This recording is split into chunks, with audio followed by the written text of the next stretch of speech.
चलिए, recording start हो गया। चलिए पाठ प्रारंभ करते हैं। ये रिकॉर्ड कहाँ से करते हैं? यही है, ऑप्शन रहता है डॉट डॉट करके साइड में, राइट साइड, वहीं अच्छा, रिकॉर्डिंग लेफ्ट करके रहता लेफ्ट है। में। चलिए पाठ प्रारंभ करते हैं। लेफ्ट। अनिर्वाच्य विद्या द्वितय सचिवस्य प्रभवतो विवर्ता यस्यैते वियदनिलतेजो भवनयः यतश्चाभुद्विश्वं चरमचरमुच्चावचमिदं नमामस्तद्ब्रह्मा परिमितशुभज्ञानममृतम् निःश्वसितमस्य वेदा वीक्षितमेतस्य पञ्चभूतानि स्मितमेतस्य चराचरमस्य च सुप्तं महाप्रलयः षड्भिरङ्गैरुपेताय विविधैरव्ययैरपि शाश्वताय नमस्कुर्मो वेदाय च भवाय च मार्तण्डतिलकस्वामी महागणपतिं वयं विश्ववन्द्यान् नमस्यामः सर्वसिद्धिविधायिनः ब्रह्मसूत्रकृते तस्मै वेदव्यासाय वेधसे ज्ञानशक्त्यवताराय नमो भगवतो हरेः नत्वा विशुद्धविज्ञानं शङ्करं करुणाकरं भाष्यं प्रसन्नगम्भीरं तत्प्रणीतमप्यवधूतं वचोस्मदादीनां रथ्योदकमिव गङ्गाप्रवाहपातः पवित्रयति अथ यदसन्दिग्धमप्रयोजनं न तत्प्रेक्षावत् प्रतिपित्सा गोचरः यथा समनस्केन्द्रियसन्निकृष्टः स्फीतालोकमध्यवर्ती घटः कर्टदन्ता वा तथा चेदं ब्रह्मेति व्यापकविरुद्धोपलब्धिः। आज परम सौभाग्य का विषय है कि पुनः एक नूतन ग्रंथ के साथ हम लोग मिल रहे हैं। इस उत्कर्ष नामक शास्त्राध्ययनोपक्रम के अंतर्गत, जैसा कि कवि कुलगुरु कालिदास संस्कृत विश्वविद्यालय रामटेक नागपुर महाराष्ट्र के द्वारा एक बहुत ही अच्छा शास्त्राध्ययनोपक्रम उत्कर्ष नामक आयोजित किया गया है, जिसमें विश्वविद्यालय के प्राध्यापक तथा भारत के जो युवा विद्वान हैं उनको आमंत्रित किया गया है। छात्रों को पढ़ाने के लिए न केवल विश्वविद्यालयीय छात्रों को के लिए यह व्यवस्था है, अपितु बाहर में जो रह रहे विद्यार्थी हैं, जो जिज्ञासु हैं, वो जिज्ञासु प्राध्यापक भी हो सकता है और छात्र भी हो सकता है, उन सब के लिए एक नूतन प्रकल्प की कल्पना की गई है। और इसमें केवल शास्त्रीय चर्चा ही होती है, यानी शास्त्राध्ययनोपक्रम इसका नाम रखा गया। शास्त्रीय तत्तद ग्रंथों की चर्चा होती है, तत्तद ग्रंथों का अध्यापन होता है। जैसा कि अभी सांख्य तत्व कौमुदी की चर्चा हम लोगों ने कुछ दिनों पूर्व संपादित की है, हम लोगों के द्वारा वह चर्चा संपादित हुई। पूरी आनपूर्वी सांख्य तत्व कौमुदी समाप्त हो चुकी, हम लोगों ने उसका अध्ययन किया, उस पर विचार किया, मनन किया, और वेद रुद्र वेद में वेद की जो रुद्राष्टाध्यायी एक यूं कहले, मतलब रुद्राष्टाध्यायी प्रायः सबको, जितने वैदिक हैं प्रायः सबको कंठस्थ होती ही है। उसका अध्यापन वेद व्याकरण विभाग के प्राध्यापक अमित भार्गव महोदय ने किया, और हमारे भारतीय दर्शन विभाग के अनेक प्राध्यापक, जैसा कि श्रीनिवास जमल मडकम हैदराबाद के रहने वाले हैं, हमारे यहाँ ये भारतीय दर्शन विभाग में प्राध्यापक हैं, उनके द्वारा न्याय बोधिनी का अध्यापन कराया जा रहा है, तथा श्रद्धा उपाध्याय हैं, इत्यादि ऐसे मनीषियों के द्वारा तत्तद ग्रंथों का, उनके लिए जो ग्रंथ सुनिश्चित किया गया है, जिस ग्रंथ को पढ़ाने की उनकी रुचि है, अपनी रुचि के अनुसार आचार्यों ने ग्रंथ का चयन किया और उन ग्रंथों को आचार्य पढ़ा रहे हैं। उनका समय भी निश्चित है, तिथि भी निश्चित है कि किस दिन पाठ चलेगा, किस दिन पाठ नहीं चलेगा, यह सारा विवरण आप एक सूचना पट्ट पे, जैसा कि मैं कॉपी भी आप सबको पुनः प्रेषित कर दूंगा, उसकी आप देख सकते हैं कि किस दिन किस प्राध्यापक की कक्षा है और कितने बजे से है और किस दिन अवकाश है। उसी क्रम में आज पुनः एक नए ग्रंथ के साथ हम लोग मिल रहे हैं। यह ग्रंथ ब्रह्मसूत्र है। ब्रह्मसूत्र के ऊपर भगवत पाद शंकराचार्य ने शारीरक भाष्य लिखा। उस भाष्य की व्याख्या करते हुए आचार्य वाचस्पति मिश्र, जिनको षड्दर्शन केसरी कहा जाता है, इन्होंने अपनी लेखनी चलाई। उसी हम आचार्य वाचस्पति मिश्र कृत भामती की चर्चा करेंगे, पंक्तिशः चर्चा करेंगे, विशेष रूप से ब्रह्मसूत्र चतुसूत्री की चर्चा करेंगे, क्योंकि इसका बृहत कलेवर है, एक विराट इसका स्वरूप है। इसमें बहुत सारे आपको प्रमेय मिलेंगे, इनकी किस प्रकार का इनका वैदुष्य है, यह भी समय समय पर, यूं कहें समय समय पर क्या, प्रारंभ से ही इनका वैदुष्यपूर्ण, इनकी वैदुष्यपूर्ण लेखनी चली है, उस सबसे अवगत होते रहेंगे। और इनका कहां कहां स्वतंत्र मत है, उस पर भी हम लोग विचार करेंगे। जैसा कि आप सभी प्रायः वेदांतियों को पता है कि भगवत पाद शंकराचार्य ने जो शारीरक भाष्य लिखा, वह शारीरक भाष्य महर्षि वादरायण द्वारा प्रणीत ब्रह्मसूत्र के ऊपर है। और उस ब्रह्मसूत्र में 4 अध्याय हैं, समन्वयाध्याय, अविरोधाध्याय, साधनाध्याय और फलाध्याय। इन चारों अध्यायों का नामकरण उनमें प्रतिपादित सिद्धांतों के अनुसार ही हुआ है। पहले अध्याय का नाम समन्वयाध्याय, क्योंकि उसमें समन्वय की चर्चा होती है, एक सूत्र ही है तत्तु समन्वयात्। उसके बाद अविरोधाध्याय की चर्चा होती है, उसमें तत्त दार्शनिकों के मतों का उपस्थापन किया गया है।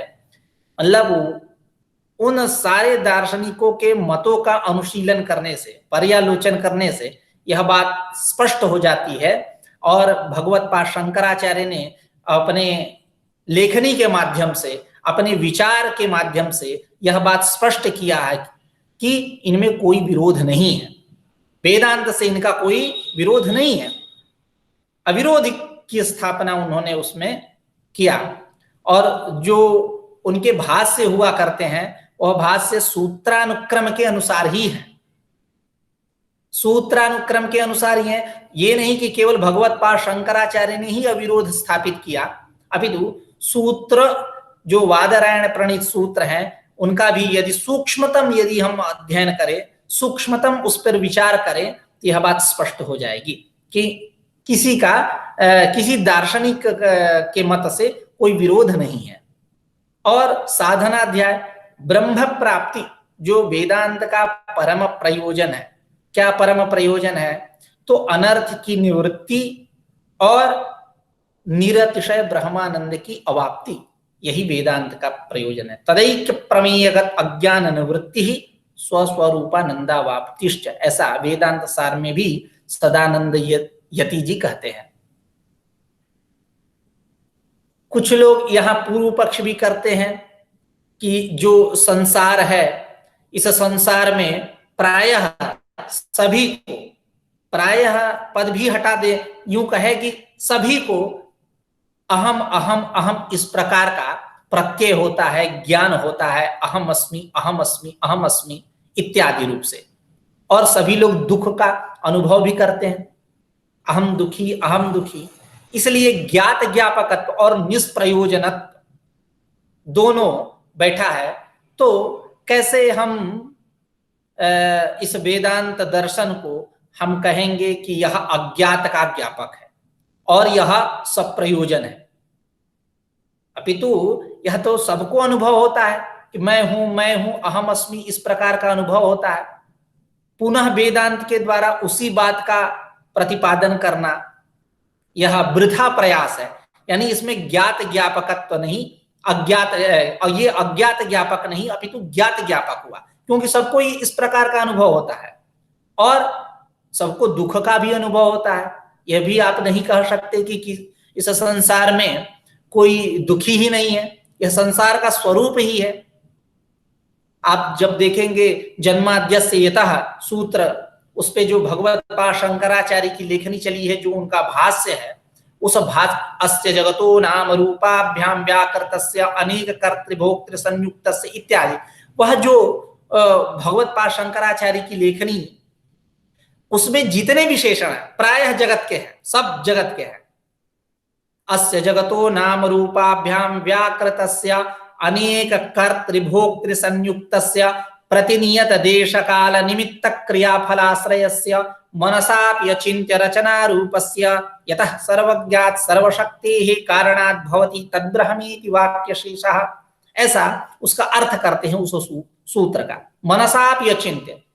भामतीकार उस पे कहते हैं एकस्याः अपि शरीर रचनायाः रूपं मनसा न चिन्तयितुं शक्यः, न शक्यम जगद रचनायाः प्राक्। जगद रचना के पहले एक भी आप शरीर रचना का रूप जो मन से आप नहीं आकलन उसका कर सकते हो। तो यह जगत ही दुखमय है, इसलिए सबको दुख का अनुभव होना यह स्वाभाविक है। इसलिए लोक व्यवहार में लोग बोल भी देते हैं कि यह जगत मायामय है, दुख बहुल है, दुखमय है, ऐसा लोग बोल देते हैं। इस प्रकार सभी को अहम अहम अहम इस प्रकार का अनुभव होता है और सभी को दुख का अनुभव होता है। इसलिए कैसे वेदांत में अज्ञात ज्ञापकत्व है और सप्रयोजनकत्व है, सप्रयोजनता है, सप्रयोजनत्व। और वेदांत क्या होगा? सप्रयोजनक, उसमें सप्रयोजनकत्व रहेगा। कैसे आप कहोगे? तो उसका समाधान देते हैं कि नहीं, यह जो अहम अहम अहम इस प्रकार का प्रत्यय होता है, यह अविवेक के कारण होता है। अविवेक निबंधन है, भेदाग्रह प्रयोजक है, भेद का ग्रह नहीं अग्रह। जैसा कि आप हम लोग चर्चा करेंगे अध्यास भाष्य का, तो भगवत पाद शंकराचार्य ने बाह्य धर्मों का, देह धर्मों का, इंद्रिय धर्मों का, अंतःकरण के धर्मों का आत्मा में अध्यास तादात्म्य व्यपदेश किया है, बतलाया है। तो अहम अहम इस प्रकार का जो प्रत्यय हो रहा है, अहम गौरः तिष्ठामि गच्छामि लंघयामि इत्यादि, कृशोहम काणोहम बधिरोहम, इस प्रकार का जो यह प्रत्यय हो रहा है, यह अविवेक के द्वारा प्रत्यय हो रहा है। तो अविवेक के द्वारा अहम अहम अहम यह इस प्रकार की प्रतीति हो रही है। अपितु वह तत्व जो शुद्ध ब्रह्म है वो कैसा है? अज्ञात ही है, और उसका ज्ञापक यह वेदांत दर्शन है। तब जाकर के साधनता जाएगी। ज्ञापक, ज्ञापक कहने से ही साधन की प्रतीति हो जाती है, तब यह वेदांत क्या होगा? साधन होगा, तब साधनाध्याय की उपपत्ति भी होगी। ठीक है। और यह वेदांत दर्शन निष्प्रयोजन भी नहीं है, जो पूर्व पक्ष किया गया कि निष्प्रयोजन है, सबको दुख का अनुभव होता है, करेगी नहीं, निष्प्रयोजन नहीं, सब प्रयोजन वाला है। क्या क्या सब प्रयोजन वाला? तो जो मूलीभूत अज्ञान है, अज्ञान, जो अज्ञान क्या है, उसी से सृष्टि हो रही है।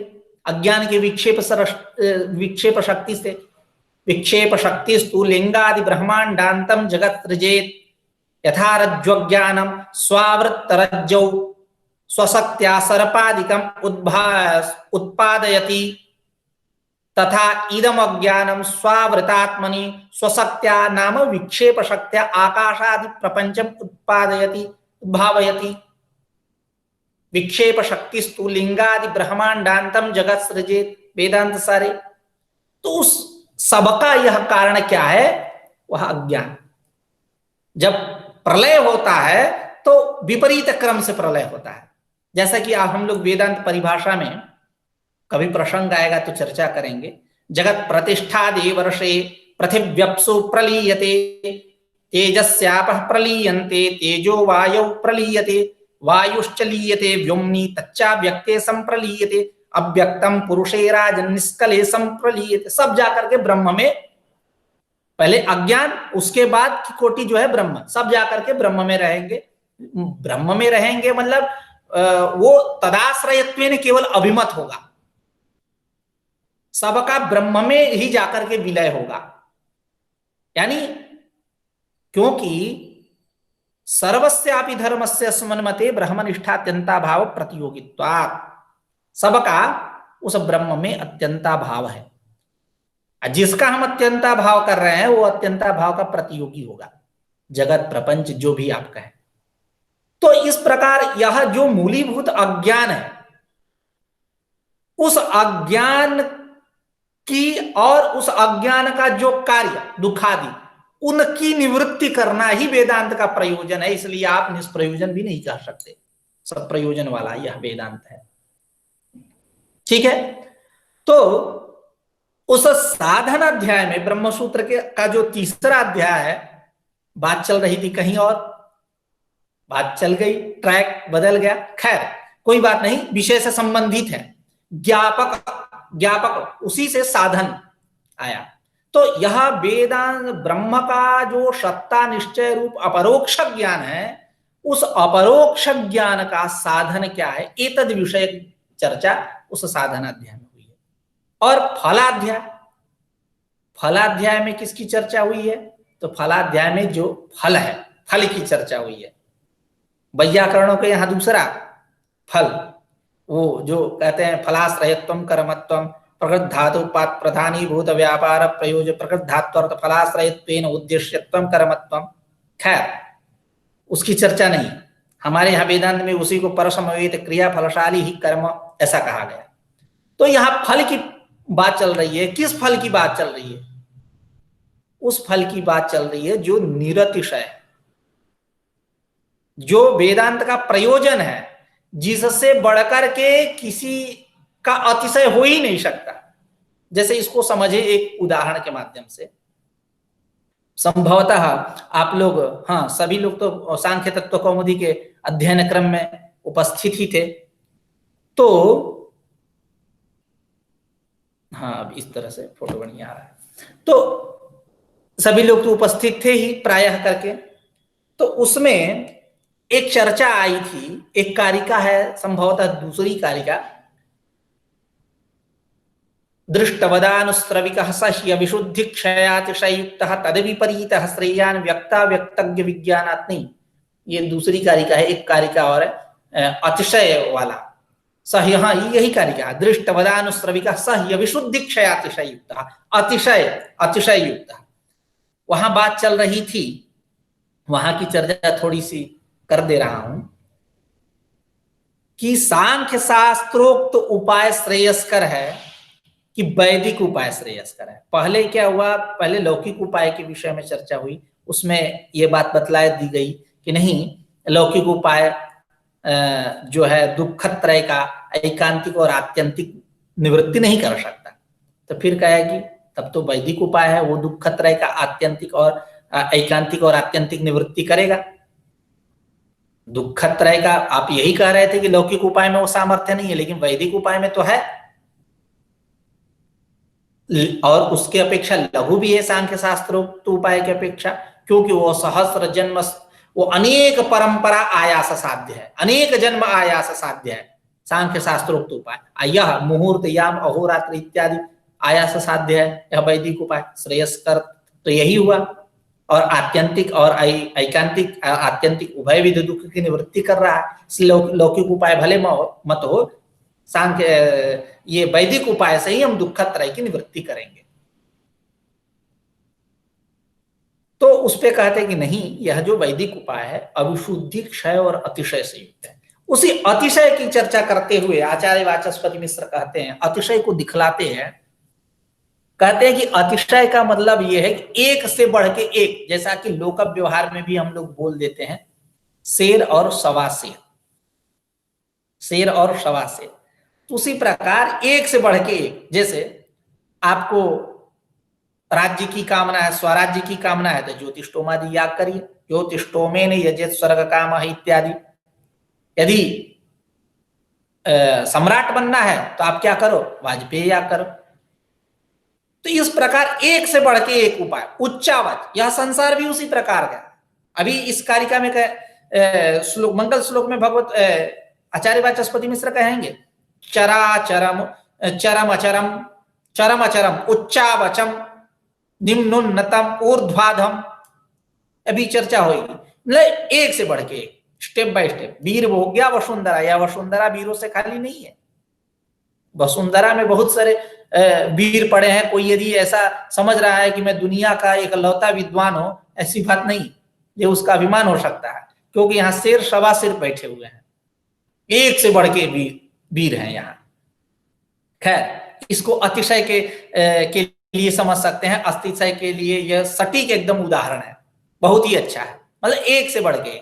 लेकिन वह जो ब्रह्म है वह कैसा है? निरतिशय, निर्गतः अतिशयः यस्मात्, उससे बढ़कर किसी का अतिशय नहीं है। तो वेदांत फलाध्याय में किसकी चर्चा होगी? कि वेदांत प्रतिपाद्य जो फल, वेदांत प्रतिपाद्य फल क्या मतलब? वेदांत का जो प्रयोजन फल, उसकी प्राप्ति कैसे होगी, तद विषयक चर्चा उसमें है। तो हम लोग ब्रह्मसूत्र चतुसूत्री के अध्ययन क्रम में उपस्थित हैं। इसमें विशेष रूप से 4 सूत्रों की चर्चा करेंगे, अध्यास भाष्य के साथ चर्चा करेंगे। ये नहीं कि अध्यास भाष्य को छोड़ देंगे, अध्यास भाष्य के साथ चर्चा करेंगे। पहला सूत्र अथातो ब्रह्म जिज्ञासा, दूसरा जन्माद्यस्य यतः, तीसरा शास्त्र योनित्वात्, चौथा तत्तु समन्वयात्। इन सारे सूत्रों पे हम विचार करेंगे, हम सब विचार करेंगे, क्योंकि ये जहां तक मैं शुरू से कहते आया हूं कि यह चर्चा सत्र है, विचार सत्र है। आप लोग भी विचार कर सकते हो, हमको कुछ सुना सकते हैं, आप लोग अपना मंतव्य, अपना विचार दे सकते हैं, हमको सुझाव भी दे सकते हैं समय समय पर। इसीलिए ज्यादा उम्र का अंतर नहीं है, इसलिए इसको चर्चा सत्र ही बोलेंगे। अध्यापन की क्षमता है कि नहीं भगवान जाने, हम लोग विचार करेंगे। तो सबसे पहले मंगलाचरण की चर्चा करते हैं। अब मंगल के विषय में, मंगल किसे कहते हैं, मंगल क्यों किया जाता है, मंगल का प्रयोजन क्या है, मंगल का स्वरूप क्या है, मंगल कहाँ कहाँ होता है। आप यदि सांख्य तत्व कौमुदी का पाठ देखेंगे तो वहां विस्तृत विवेचन हुआ है, आप देख सकते हैं, यूट्यूब चैनल पे पड़ा हुआ है, दर्शनानि करके। इसलिए इन सारे विषयों पे चर्चा न करें तो ही अच्छा है। पाठ प्रारंभ करते हैं कि क्योंकि यह एक दुर्गम पथ है, और इस दुर्गम पथ पे चलने के लिए सावधानी अपेक्षित है, और दूसरी बात एक उत्साह भी अपेक्षित है। तो हम अपने उत्साह को बचा कर रख रहे हैं, चर्चा करते हैं। अनिर्वाच्या विद्या द्वितय सचिवस्य प्रभवतो विवरता यस्यैते वियदनिल तेजो भवनयः यतश्चाभूद् विश्वं चरम चरमुच्चावचमिदं नमामस्तद्ब्रह्मा परिमित सुख ज्ञानमृतम्। ठीक है। अनिर्वाच्या विद्या द्वितय सचिवस्य, एक जगह षष्ठी का प्रयोग है, एक जगह पंचमी का प्रयोग है। अनिर्वाच्या विद्या द्वितय सचिवस्य प्रभवतः, यह सारा षष्ठी है। ठीक है। यतः करके पंचमी है। ठीक है, ये कॉन्सेप्ट क्लियर रखिए। अब यहां अनिर्वाच्या विद्या, अविद्या का विशेषण दिया गया अनिर्वाच्या। यह विद्या कैसी है? विद्या नहीं, अविद्या। यह विद्या कैसी है? अनिर्वचनीय है। अनिर्वचनीय का मतलब क्या? वक्तुम निर्वक्तुम शक्यते इति निर्वचनीयम, न निर्वचनीयम अनिर्वचनीयम। अर्थात न सत नापि असत, तदुभय भिन्नम विलक्षणम एतत्। विलक्षण नहीं कहते हैं, जैसा कोई एक पुरुष दिख जाए, 6 टांग वाला, 5 टांग वाला, 2 टांग वाला तो होते हैं, 3 टांग वाला, तो आप क्या कहोगे? ये विलक्षण है। चाहे लोग ये भी व्यवहार करते हैं, किसी की मेधा अच्छी होती है, कहते हैं विलक्षण पुरुष है, मेधा संपन्न है, अत्यधिक मेधा है, ऐसा व्यवहार होता है ना। तो यह जो अविद्या है, यह अविद्या कैसी है? अनिर्वचनीय है। अनिर्वचनीय है यानी न उसको हम सत भी कहेंगे न असत भी कहेंगे।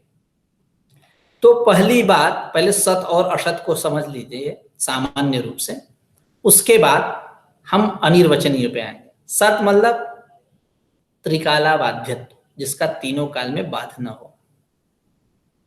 जैसे ब्रह्मा हमारे यहाँ वेदांत में क्या है, वो बाधित नहीं है तीनों काल में, न भूत न वर्तमान न भविष्य, तीनों काल में वो बाधित नहीं है, अबाधित है। और असत का मतलब सत्वेन प्रतीत्यन अर्हत्वम। आप अद्वैत सिद्धि में चलेंगे तो वहां कहते हैं क्वचिदपि उपाधौ सत्वेन प्रतीयमानत्वान अधिकरणत्वम अनधिकरणत्वम, खम पुष्पादि बंध्यासुत इत्यादि, शशसृंग इत्यादि।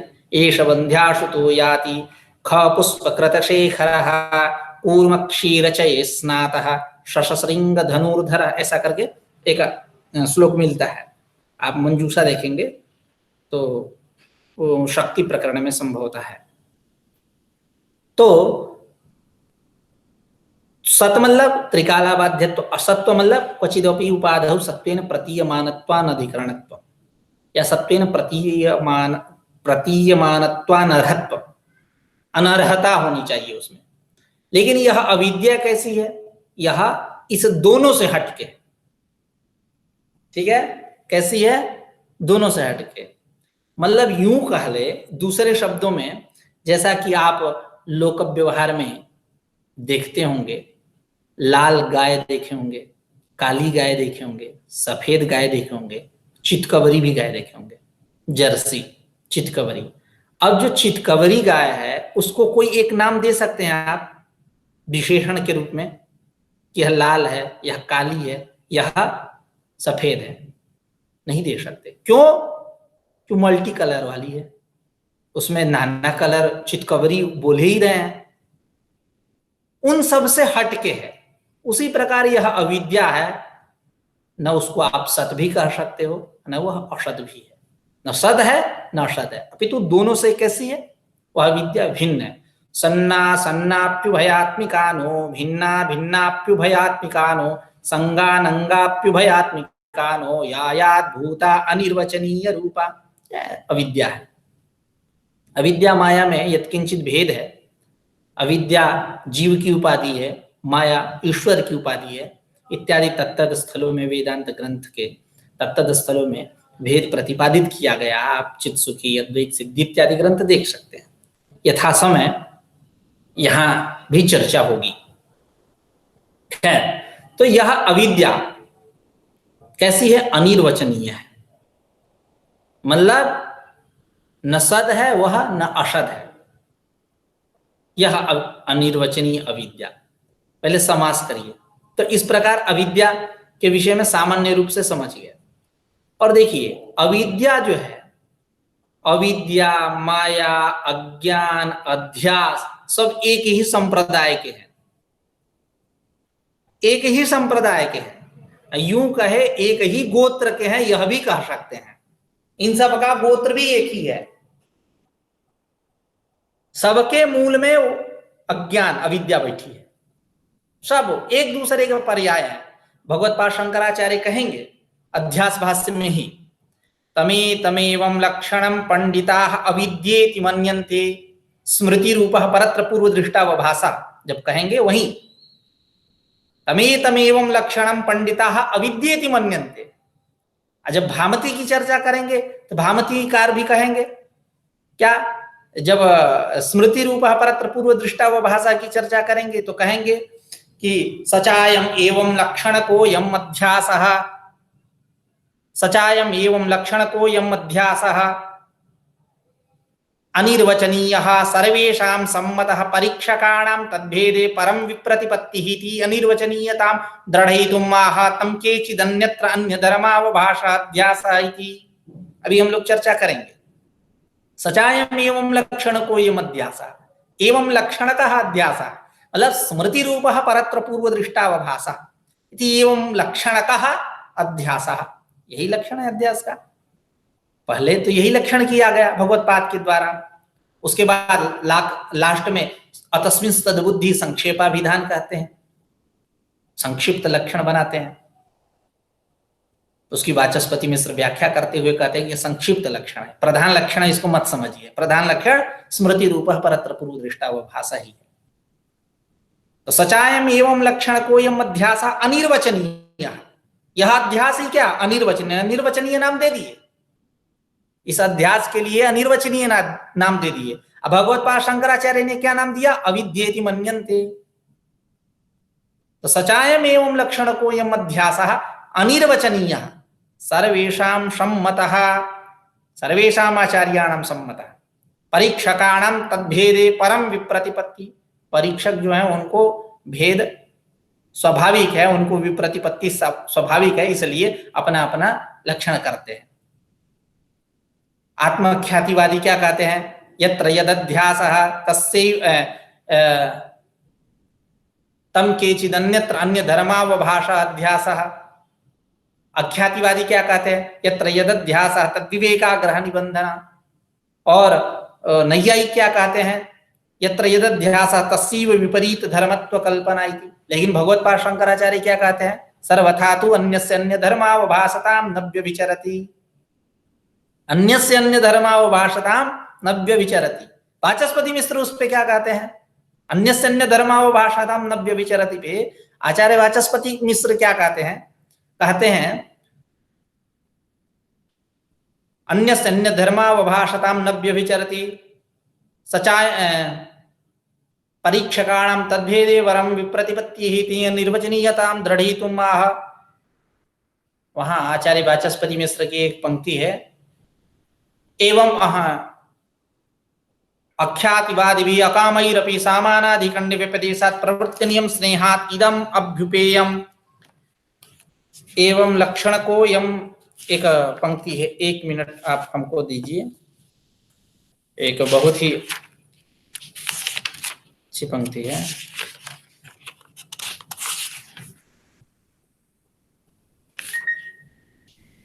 एक मिनट।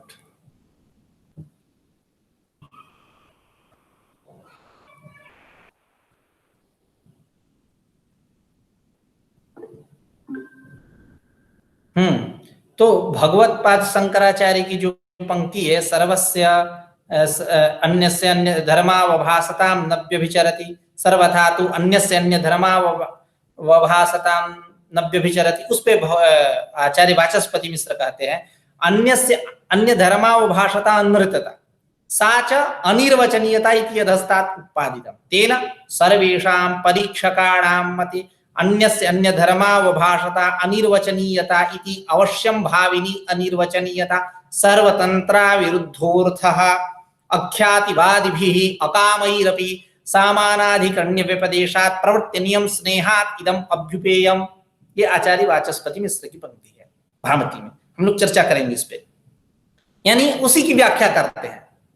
कहते हैं कि कोई भी हो, श्रौत्रांतिक हो, वैभाषिक हो, माध्यमिक हो, योगाचार हो, या ख्यातिवादी प्रभाकर हो, या नैयायिक अन्यथा ख्यातिवादी हो, या वेदांती ही भले क्यों ना हो, अनिर्वचनीय ख्यातिवादी, अन्य में अन्य की धर्मावभासता किसी के यहाँ नहीं है यह नहीं कह सकते, सबके यहाँ है। अन्यस्य सुक्तिकादौ पुरोवर्तिनी अन्यत्र अन्य धर्मावभासतां अन्यत्र पुरोवर्तिनी वस्तुनि सुक्तिकादौ अन्य धर्मस्य ज्ञान धर्मस्य रजतस्य ज्ञानाकारस्य बहिरध्यास इत्यादि करके चर्चाएं होंगी। ठीक है, तो यह स्मृति रूप, इसलिए भगवत्पाद शंकराचार्य ने इसको क्या कहा? अविद्या। और ये क्या कहते हैं आचार्य वाचस्पति मिश्र? अनिर्वचनीय। इसलिए यह एक ही संप्रदाय के हैं, एक ही गोत्र के हैं, अज्ञान अविद्या इत्यादि अध्यास ये सब कह सकते हैं। ठीक है, तो हम लोग चर्चा कर रहे थे अनिर्वाच्या विद्या। समास करिए, थोड़ी सी चर्चा कर लेते हैं समास पे, उसके बाद चर्चा करेंगे। अनिर्वाच्या च या अविद्या इति अनिर्वाच्या विद्या। द्वितीय पद भी है। द्वितीय पद मतलब द्वौ अवयवौ यस्याः अविद्यायाः इति द्वितीयम्। मूला विद्या और तुला विद्या। मूला विद्या कैसी है? व्यवहारिक ज्ञान की जनिका है, और तुला विद्या प्रातिभाषिक ज्ञान की जनिका है।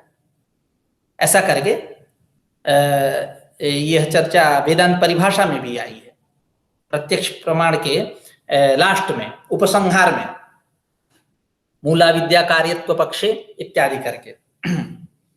तो यह द्वितीय मतलब दो अवयव हैं जिसके, तो अनिर्वाच्या च यद्वितीयम् संख्यायाः अवयवे तयत् इति अनिर्वाच्या विद्याद्वितयम् तस्य सचिवः सहकारी कारणम् इति अनिर्वाच्या विद्याद्वितय सचिवः तस्य अनिर्वाच्या विद्याद्वितय सचिवस्य प्रभावतः, और उस ब्रह्म से ही यह संपूर्ण जगत क्या है, विवर्त है। उस ब्रह्म से ही यह संपूर्ण जगत निकला हुआ, उसमें विवर्तोपादानता है, विवर्तमान उपादानता है। वह ब्रह्म कैसा है, विवर्तोपादान है। थोड़ी सी चर्चा करते हैं। यह जो नाम रूपात्मक जगत दिख रहा है आपको, यह जगत उस ब्रह्म का विवर्त है। उसमें भी आप जब सिद्धांत ले संग्रह ग्रंथ पढ़ेंगे तो तत्तद आचार्यों का मत है। कुछ आचार्य कहते हैं कि शुद्ध ही ब्रह्म इस जगत का उपादान है, संक्षेप शारीरक कार्य इत्यादि, शुद्धमेव ब्रह्म जगदुपादान कारणम। कुछ लोग कहते हैं विवरणानुसार, जो तदनुयायी हैं, विवरणाचार्य तदनुयायी इत्यादि जो हैं, वो कहते हैं नहीं, ईश्वर रूप ब्रह्म जगत का उपादान कारण है। कुछ लोग कहते हैं नहीं, जीव रूप ब्रह्म जगत का उपादान कारण है। खैर, ये तत्तद आचार्यों का मत है। उसमें कुछ लोग कहते हैं कि ब्रह्म किसी का उपादान नहीं है, ना वो कारण है ना कार्य है। तदेतद ब्रह्मा पूर्वम अनपरम अनंतरम अबाह्यम इत्यादि करके श्रुति के द्वारा, और कहते हैं यतो वा इमानि भूतानि जायन्ते येन जातानि जीवन्ति यत् प्रयन्ति अभिशम विसन्ति। इस श्रुति में जिस उपादानत्व की चर्चा हुई है वह उपादानत्व औपचारिक है, औपचारिक, वही उपादानत्व विवक्षित है। ब्रह्म यदि आपको कारण रूप से प्रतीत हो रहा है तो औपचारिक कारण है, वो न किसी का कारण है न किसी का कार्य है, उदासीन है। खैर, तो उस ब्रह्म का ही यह संपूर्ण जगत क्या है, विवर्त है। उसमें विवर्तोपादानता है। स्वात्मनि कार्य जनन हेतुत्वम उपादानत्वम अथवा स्वाभिन्न कार्य जनकत्वम उपादानत्वम, यह भी उपादान का लक्षण है। जैसे स्वात्मनि कार्य जनन हेतुत्वम, जैसे मृत्तिका क्या है, घट का उपादान कारण। तो स्व से किसको लेंगे, मृत्तिका को, जिसमें उपादानता हमको घटानी है। तो स्व मृत्तिका, तस्याः कार्यम घट इति, तस्य घटस्य उत्पत्ति हेतुता कुत्र वर्तते, मृत्तिकायाम अस्ति। अतः मृत्तिका भवति उपादान कारणमिति स्वात्मनि कार्य जनन हेतुत्वम। ये ब्रह्म में भी गया, स्वम ब्रह्म, उसका कार्य कौन, प्रपंच, और उस प्रपंच की उत्पत्ति हेतुता किसमें है, ब्रह्म में गया। और कुछ आचार्य कहते हैं कि नहीं, भिन्न भी लक्षण है, विवर्त परिणाम उभय साधारण अन्य लक्षण भी है।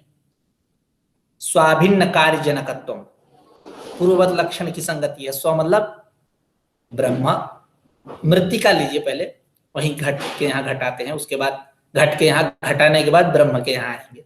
स्व मृत्तिका, उसका कार्य घट, स्वाभिन्न कार्य जनकत्वम, स्व मृत्तिका तदभिन्नम कार्यम घट ही इति, तस्य घटस्य जनकता कुत्र वर्तते, मृत्तिकायां, जनकत्वम, जनकता वही, तो मृत्तिका उपादान कारण, परिणामी उपादान कारण। ब्रह्म में लक्षण कैसे जाएगा, स्वम ब्रह्म तदभिन्नम कार्यम प्रपंच, तस्य प्रपंचस्य जनकता कुत्र वर्तते, ब्रह्मणि वर्तते इति एवं कृत्वा ब्रह्मणि लक्षणं गच्छति, संगच्छते। तो ब्रह्म विवर्तोपादान कारण है और वह माया जो है परिणामी उपादान कारण है। ठीक है। फिर वहां भी प्रश्न लोग करते हैं कि आपने इस लक्षण के द्वारा आपने तो यह बात बतला दी कि जगत और ब्रह्म में भेद नहीं अभेद है, तब जो ब्रह्म सूत्र है और वहां का जो भाष्य है, भामती है, उससे तो विरोध हो जाएगा। तदनन्यत्वम आरंभण शब्दादिभ्यः अनन्यत्वम नाम व्यतिरेकेण अभावः न तो भेदम अभेदम इति ब्रूमः अपितु भेदम व्यासेधामः। भाष्य से और भामती प्रबंध से तो विरोध हो जाएगा। तो अगर नहीं, उस भाष्य प्रबंध और भामती प्रबंध का तात्पर्य किसमें है? पारमार्थिक अभेद निषेध में तात्पर्य है, प्रातीतिक अभेद के निषेध में तात्पर्य नहीं है। इस प्रकार की चर्चा करते हैं। खैर, तो ब्रह्म कैसा है? विवर्तोपादान कारण है। उस ब्रह्म का ही यह संपूर्ण जगत विवर्त है। विवर्त मतलब परिणाम और विमर्त, इसकी भी चर्चा आप वेदांत परिभाषा में देख सकते हैं, प्रत्यक्ष प्रमाण के उपसंहार में। उपादान समसत्ता का कार्यापत्ति ही परिणाम, उपादान विषम सत्ता का कार्यापत्ति विवर्त। ब्रह्म का यह संपूर्ण जगत विवर्त है। ठीक है, रज्जु का विवर्त क्या है? सर्प। लेकिन दूध का परिणाम है दही, विकार जिसको हम बोलते हैं। सतत्वतोन्यथा प्रथा विकार इत्युदीरितः, अतत्वतोन्यथा प्रथा विवर्त इति उदाहृतः इत्युदाहृतः। ठीक है, तो तत्तद स्थलों में आप सिद्धांत ले संग्रह में देखेंगे तो विवर्त परिणाम की कई बहुत सारे लक्षण किए गए हैं, कई लक्षण हैं। तो उस ब्रह्म का यह संपूर्ण जगत विवर्त है। पहले क्या उत्पन्न हुआ?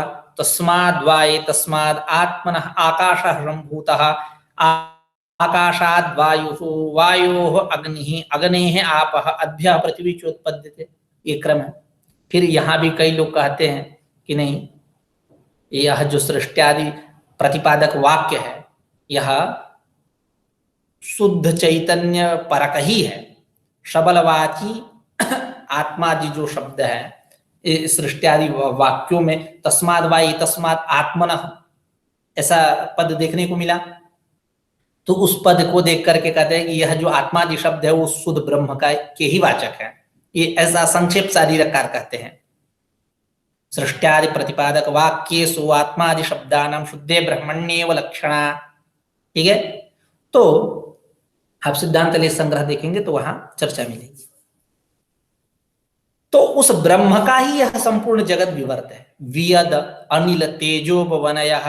वियद, वियद मतलब आकाश, अनिल, अनिल मतलब वायु। ठीक है, वो क्रम भी आप देखेंगे तो उसी क्रम से यहां चर्चा हुई है।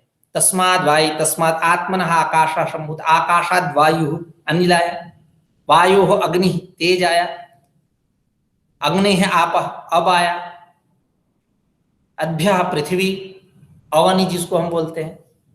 वियच्च अनिलंच तेजश्च आपश्च अवनिश्च इति वियद अनिल तेजो वनयः एते खलु विवर्ताः सन्ति तस्य ब्रह्मणः सचिवस्य।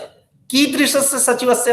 अनिर्वाच्या विद्याद्वितय सचिवस्य ब्रह्मणः एते वियद अनिल तेजो वनयः विवर्ताः सन्ति। ठीक है, और उसी ब्रह्म से ये अपंचीकृत, ये देखिए इस मंगल श्लोक में ब्रह्म के स्वरूप लक्षण की चर्चा हुई है और तटस्थ लक्षण की भी चर्चा हुई है। ये हुआ तटस्थ लक्षण। स्वरूप लक्षण अभी कहेंगे, नमामस्तद्ब्रह्मा परिमित सुख ज्ञानम अमृतम इत्यादि। तो यतश्चाभूत विश्वम यतः पंचमी जायमानस्य हेतुः पादानं स्यात् जनिकर्तुः प्रकृतिः भुवो ब्रह्मणः प्रजाः प्रजायन्ते। वहां भी आप बाल मनोरमा तत्वबोधिनी देखेंगे। बड़ा कुछ लोग प्रकृति शब्द का हेतु अर्थ मानते हैं, कुछ लोग उपादान अर्थ मानते हैं इत्यादि, बहुत सारी चर्चाएं मिलेंगी। ठीक है, तो उस ब्रह्म से जन्माद्यस्ते यतः, उसी यतः को पकड़ लीजिए। यतः ब्रह्मण, उस ब्रह्म से यह विश्व उत्पन्न हुआ। कैसा विश्व है? तो कह रहे हैं चरम चरम चरम चरम चराचरात्मक है, उच्चावचम निम्नोन्नतम ऊर्ध्वाधम, मतलब सीढ़ीनुमा है, कहीं दबा खाई, कहीं ऊंचाई चोटी शिखर, ऐसा है उथल फुथल वाला यह संसार। इसीलिए कहते हैं इस संसार को, यह संसार कैसा है? उथल फुथल वाला। अपने अपने भाषा में लोग बोलते हैं। एक सज्जन ने कहा किसी वेदांती से कि तुम इतना उथल पुथल क्यों मचाते हो, क्यों हल्ला करते हो, और जहां रहते हो वहां हल्ला ही करते रहते हो, शांति से रहो, विनम्रता पूर्वक रहो, एकदम शिष्टता पूर्वक रहो। तो उसने क्या जवाब दिया कि महाराज ये तो तभी होगा जब हमको ब्रह्म ज्ञान होगा। ब्रह्म ज्ञान से ही सब बाधित होगा, ये संसार ही इस प्रकार का है, तो मैं उथल पुथल मचा रहा हूं, तो इसमें हमारा कोई दोष नहीं है, ये स्वभाव है, प्रकृति है। अब अग्नि के पास जाइए और हाथ जोड़ के कहिए कि हे अग्निदेव, आप में मैं अंगुली रख रहा हूं, हाथ रख रहा हूं, आप मत जलाइए, तो मान जाएंगे अग्निदेव। अब ब्रह्म ज्ञानी हो, योगी हो, तब तो संभव है। हमारे जैसे आमजन हो, साधारण मनुष्य हो, तब अग्निदेव कहेंगे कि हाँ हाँ ठीक है ठीक है, आप डालो हाथ, हम नहीं जलाएंगे। ऐसा हो सकता है कि नहीं हो सकता, क्योंकि अग्नि का वो स्वभाव है, अग्नि का स्वभाव है, उसमें दाहकता रहेगी ही रहेगी। जल का स्वभाव है शीत स्पर्शवत्यापः उष्ण स्पर्शवत् तेजः, ये उनका स्वभाव ही है। जैसे आप मंजूषा ग्रंथ देखिए, उसमें एक चर्चा आती है, यश्च निम्बम परशुना यश्चैनम मधुशर्पिषा यश्चैनम गंधमाल्याद्यैः सर्वस्य कटुरेव सः। वह नींब का वृक्ष जो है सभी के लिए कटु ही है। यश्च निम्बम परशुना, परशुना इत्युक्ते छेदनार्थत्वम, कुछ लोग नींब के वृक्ष को काटना चाहते हैं। यश्चैनम मधुशर्पिषा, कुछ लोग मधुसर्पिष इत्यादि से उसको सेचनार्थत्व, सेचन करना चाहते हैं। यश्चैनम गंधमाल्याद्यैः, कुछ धूप दीप नैवेद्य गंधमाल्यादि चढ़ाना चाहते हैं। सर्वस्य कटुरेव सः, सभी के लिए वो कटु ही है। ये नहीं कि मधु घी चढ़ा रहा है और गंधमाल्यादि दे रहा है, वो काट रहा है, तो सबके लिए वो भिन्न भिन्न हो जाए, नहीं, ऐसा नहीं। सर्वस्य कटुरेव सः, यही स्वभाव है उसका, ठीक है। यश्च यश्चैन क्या है, यश्च निम्बम परशुना यश्चैनम मधुसर्पिषा यश्चैनम गंधमाल्याद्यैः सर्वस्य कटुरेव सः, सबके लिए कटु है। तो यह संसार ही कैसा है, एतादृश है, उच्चावच है, निम्नोन्नत है, इसमें अतिशयता है। यह संसार किससे उत्पन्न हो रहा है, उस ब्रह्म से। और माया भी है, वह ब्रह्म कैसा है, माया भी है, माई उसको बोलते हैं। मायाम तो प्रकृतिम विद्यात् माइनम तो महेश्वरम, सबसे बड़ा खिलाड़ी है वो, माइनम तो महेश्वरम, माया से अस्थिति। अस्माया मेधा सरजो विनी, मायावी। कुछ लोग कहते हैं कि मायाविनी बनना चाहिए, मायावती कैसे बन गया, ऐसा लोग व्यवहार बोलते हैं, हंसी मजाक करते हैं कि मायावती है उत्तर प्रदेश की मुख्यमंत्री रही है, मायावती नहीं बनना चाहिए। अस्माया मेधा सृजो विनी, जैसे स्रग्वी बनता है, स्रग्विनी स्त्रीलिंग में, सरस्वती नहीं बनना चाहिए, सरस्विनी बनना चाहिए। अस्माया मेधा सृजो विनी, असंत है, सरस मतलब सरस उदकम, अमृतमेव उदकम, सरस्विनी बनना चाहिए, और उधर मायाविनी बनना चाहिए, मायावती नहीं बनना चाहिए। खैर, इस प्रकार का प्रयोग देखा नहीं जाता है, इसलिए सरस्वती बनता है और मायावती बनता है। लेकिन मायावी बनेगा पुंगलिंग में, स्त्रीलिंग में बन सकता है, लेकिन ऐसा प्रयोग देखा नहीं जाता है। तो वह महेश्वर कैसा है, मायावी है, माई है, माया से अस्तिति माई, तम माइनम मायाम तो प्रकृतिम विद्यात् माइनम तो महेश्वरम, महेश्वरम माइनम, अहम माई है, सबसे बड़ा वो जादूगर है, ठीक है।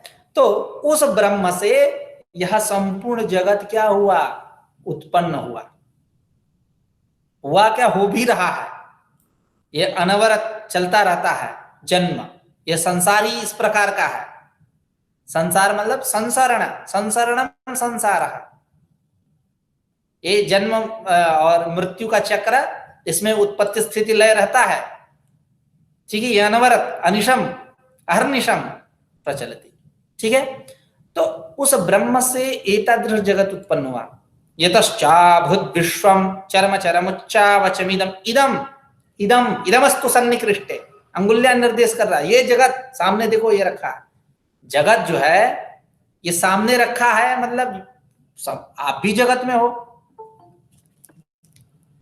ठीक है। यह जगत कैसा है, देखिए, जैसे उत्तर प्रदेश है, तो उत्तर प्रदेश है, आप बनारस में हो या कहीं दूसरे जगह में हो, बलिया में हो, गाजीपुर में हो, मिर्जापुर में हो, गोंडा में हो, बस्ती में हो, कहीं हो, उत्तर प्रदेश के किसी एक स्थान पे कोई पूछे कि उत्तर प्रदेश को दिखाओ कहाँ है, तो आप दिखा दोगे? यही ना कहोगे कि मैं जहां हूं यही उत्तर प्रदेश है। कोई कहे उत्तर प्रदेश को दिखाओ तो दिखा दोगे? नहीं। लेकिन यहां इस जगत के लिए इदम शब्द का प्रयोग हो रहा, इदम जगत, यह जगत, यह पूरा संसार ही जगत है जिसमें है मैं हूं, आप हो, मैं पढ़ा रहा हूं, आप पढ़ रहे हो, चर्चा हो रही है, हरिकीर्तन हो रहा है, सब कुछ हो रहा है, और यह जगत के लिए इदम शब्द का प्रयोग कर दिए। कोई लड्डू उड्डू गेंद वेंद है क्या कि दिखा रहे हो इदम इदमस्तु सन्निकृष्ट है, ऐसा है क्या जगत? नहीं। तो क्या कहेंगे? तादात में एकदम गड्डम गड्ड मिल गया है, जिसको बोल देंगे तादात में इतना व्यपदेश है, इस कारण इदम ऐसा प्रयोग कर रहे हैं। ठीक है, लेकिन यह नियम गोवा में नहीं लगता है, ये केवल उत्तर प्रदेश में नियम लगता है। मतलब अब कोई गोवा में जाकर कहे कि कहाँ गोवा है दिखाओ, तो गोवा में एक गांव भी है गोवा, कहेगा कि चलो दिखा रहा हूं, इसके पास है गोवा, और स्टेट का भी नाम है और गांव का भी नाम है। ठीक है, तो वो अपवाद है। ठीक है, ये ध्यान रखिएगा, गोवा में एक गांव भी है, स्टेट भी है वो और गांव भी है। ठीक है, तो यतश्चाभूद्विश्वं चरमचरमुच्चावचमिदं नमामस्तद्ब्रह्मा परिमितसुखज्ञानमृतम्। ऐसे ब्रह्म को मैं नमस्कार करता हूं। वह ब्रह्म कैसा है? कैसा है? अपरिमित, अपरिमित सुख ज्ञानमृतम, अपरिमित है, वो व्याप्य नहीं है। ठीक है, वो कैसा है? अपरिमित है। अब देखिए, यहां आपको कर्मधारय समास करना है, अपरिमितम च यत् सुखम, इस प्रकार द्वंद्व नहीं करना है, क्योंकि जो अपरिमित है वही सुख है। आप वो कंसेप्ट पकड़िए, सच्चिदानंद वाला स्वरूप लक्षण ही है ये, अपरिमित सुखम ज्ञानमम। ये सुख कैसा? अपरिमित सुख, निरतिशय की ओर निर्देश कर रहा है। आनंदम ब्रह्मेति व्यजानात्, सत्यम ज्ञानमनंतम ब्रह्म, आनंदम ब्रह्मेति व्यजानात्, है ना श्रुति वाक्य। तो ये अपरिमित सुख है, और यह ज्ञान रूप भी है। ब्रह्म कैसा है? स्वप्रकाश है, चित, चित पद का अर्थ कर रहे हैं, और यह अमृत रूप भी है, अमृत स्वरूप भी है। अपरिमित, अपरिमितम च यत् सुखम इति अपरिमित सुखम, अपरिमित सुखम च यज् ज्ञान इति अपरिमित सुख ज्ञान, यहीं तक, उसके बाद समास नहीं हुआ। अपरिमित सुख ज्ञानम अमृतम, क्योंकि यहां कर्मधारय समास इसलिए आप करेंगे क्योंकि यहां अभेद आपको दिखाना है। जो अपरिमित सुख है वही ज्ञान स्वरूप है, जहां द्वंद्व समास किए तो बस भेद की प्रतीति हो जाएगी। ठीक है, वह ज्ञान स्वरूप भी है। वो ब्रह्म कैसा है? ज्ञान स्वरूप है, चित स्वयं प्रकाशमानत्वात् नाभास उपयुज्यते, स्वयं प्रकाशमान है, उसको किसी प्रकाशांतर की अपेक्षा नहीं है। और वह कैसा? अमृत रूप भी है। अमृत रूप कहने का तात्पर्य क्या है?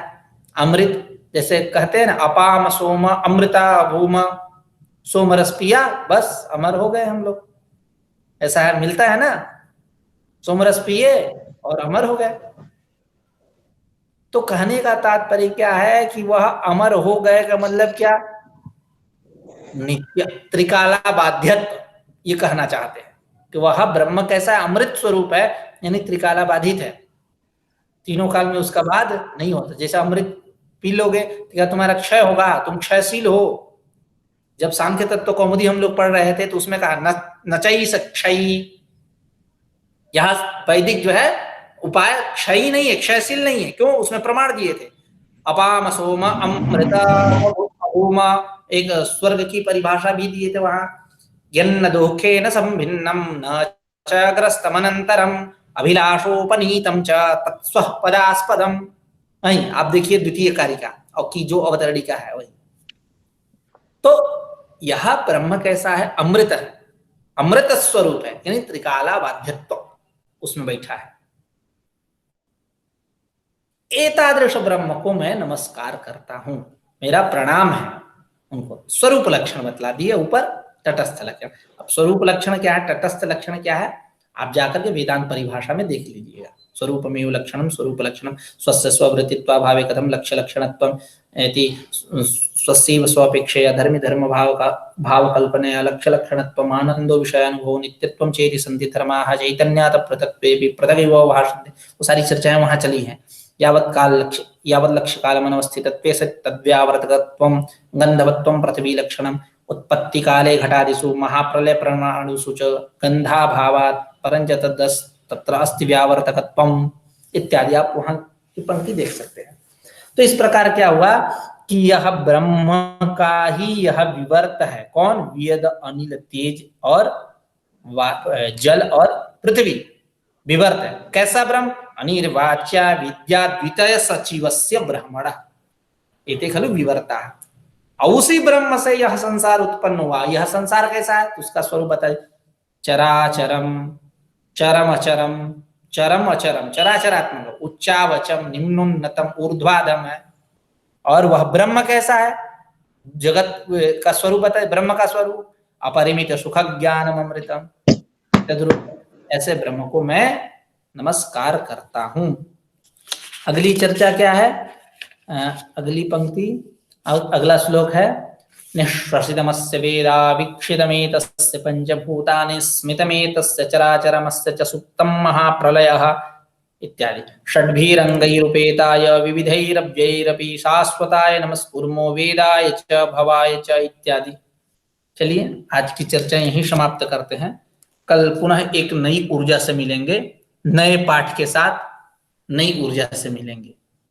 ठीक है, आज की चर्चा यहीं समाप्त। अब यूं कहें, आज से पाठ प्रारंभ हुआ और यह पाठ प्रतिदिन चलेगा। जैसे सांख्य तत्व कौमुदी में क्या था कि सैटरडे और संडे को यह कक्षा बाधित होती थी, मतलब उस दिन अवकाश होता था। लेकिन अब अवकाश नहीं करेंगे, अवकाश को अवसर नहीं देंगे, अनवकाश। ठीक है, इसलिए या परा अनवकाशाच, अनवकाश रहेगा तभी वो बाध देगा। ठीक है,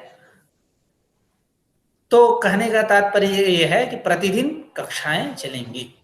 आज की चर्चा यही समाप्त। किसी को कुछ यदि पूछना है पूछ सकता है। ठीक है, आप लोगों के लिए प्रश्नकाल के लिए समय दिया गया है।